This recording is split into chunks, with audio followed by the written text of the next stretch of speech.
Hey guys, in this video we're going to talk about how to find the change in equilibrium in the supply and demand model. The discussion material is located under the week 3 supply and demand module, and you may find the class notes and also the equilibrium in supply and demand model file in the module, and we can use that. On Tuesday we talk about basics of supply and demand model, and also we talk about the factors could shape the entire demand curve, including the taste, preference, consumer income, price of related goods, number of buyers, consumer expectations, and taxes and subsidies on buyers. And also we talk about the factors that may shift the supply curve, which includes cost of production, production technology, price of other producible goods, the number of sellers, producer expectations, and taxes and subsidies on sellers, and finally the acts of nature. When we put supply and demand together, we can find the equilibrium.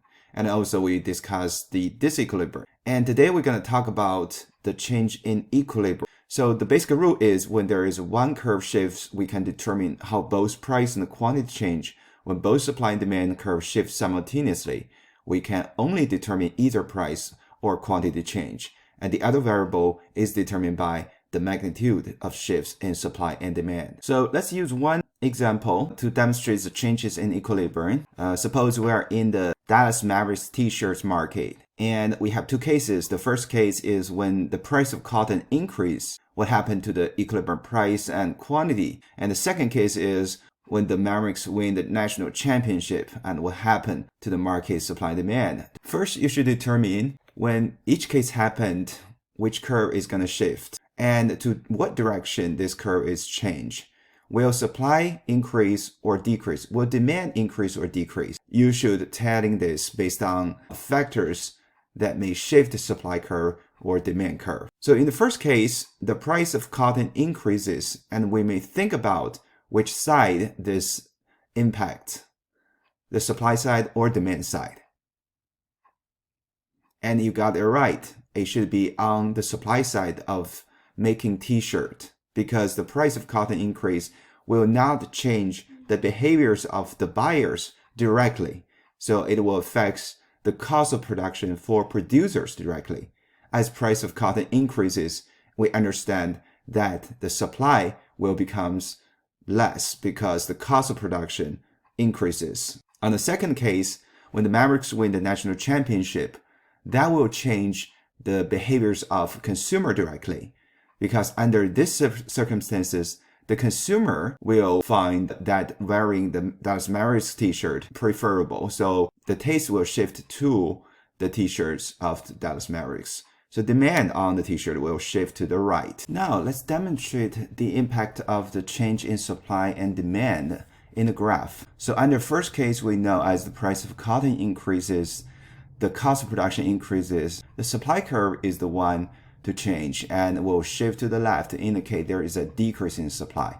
So when we change the supply curve and shift it to the left, that will determine a new equilibrium. So initial equilibrium points is at quantity is 3, price is at $5. Now price will increase to $6 and quantity will decrease to 2 units. We got the conclusion here. If the supply decreases, price will getting higher and equilibrium quantity is getting lower. And actually, you can think about reversely. If in a case we have a supply increases, supply curve shift to the right, price is going to decreases and equilibrium quantity will increases.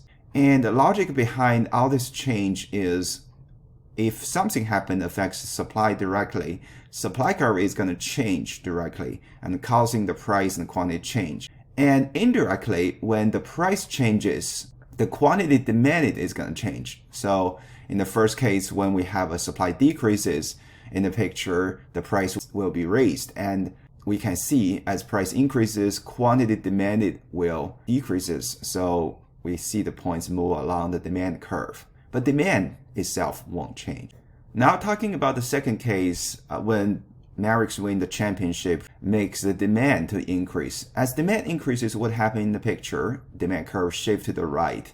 As demand curve shift to the right, we can see both price and the quantity will increase. And then once again, as price increases, we will see that quantity supplied will increase along with the increasing price. So it will show that the point move along the supply curve to the new equilibrium. And you may also think reversely.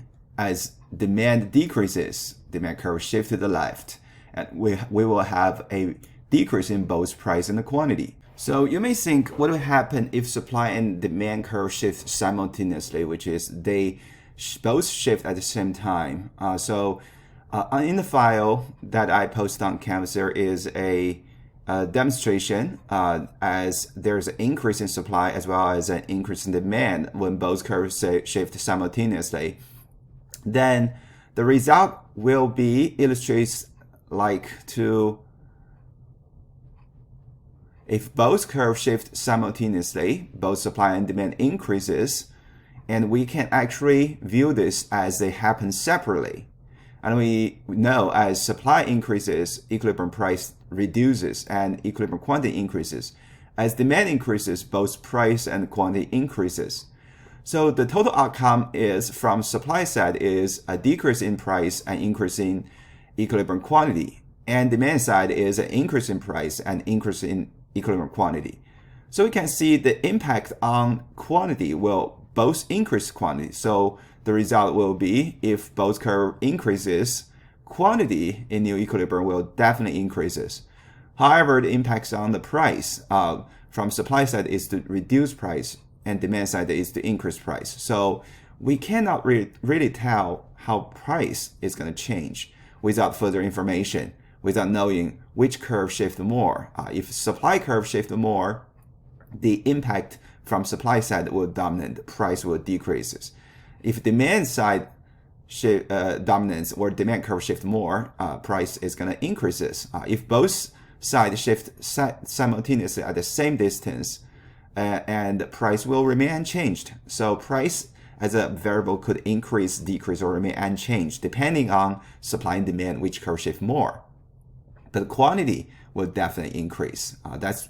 That's how we say that we can determine only one variables, but not both. If we check the other situation, as supply increases, demand decreases, as supply decreases, demand increases, and both supply and demand decreases, we can get different conclusions right there. So finally, I want to demonstrate both curve shifts in the same picture.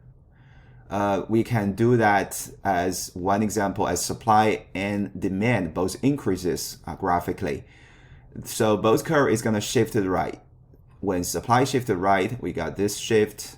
When demand shift to the right, we got this shift. Okay. So first of all, if supply shift to the right at the same distance of demand shift to the right, we end up with this equilibrium. And we can see under this equilibrium, price will remain unchanged. However, the quantity will increase from 3 to 6. Now, how about if supply shift a little bit more, supply curve shift more? And we can see the price will decrease from 5 to 4 in new equilibrium. And the quantity will definitely also increase from 3 to 7. Now we go back to they both shift the same distance. Now let's assume the demand will shift more. Demand shifted more, then we see the price actually increases because the impact on price from demand side is to increases. So it's end up with a higher price and higher quantity. So in 3 situations, we can see from this picture, when supply and demand both increases, we will always see an increase in the quantity no matter what, because both shift will actually increase quantity. But the price may, remain unchanged, increase, or decrease, depending on which curve shifted more. All right, so this is about the discussion on how the equilibrium in supply and demand model change when one curve shift or both curve shift simultaneously. So you should be able to answer all the questions in this chapter. And let me know if you got any questions.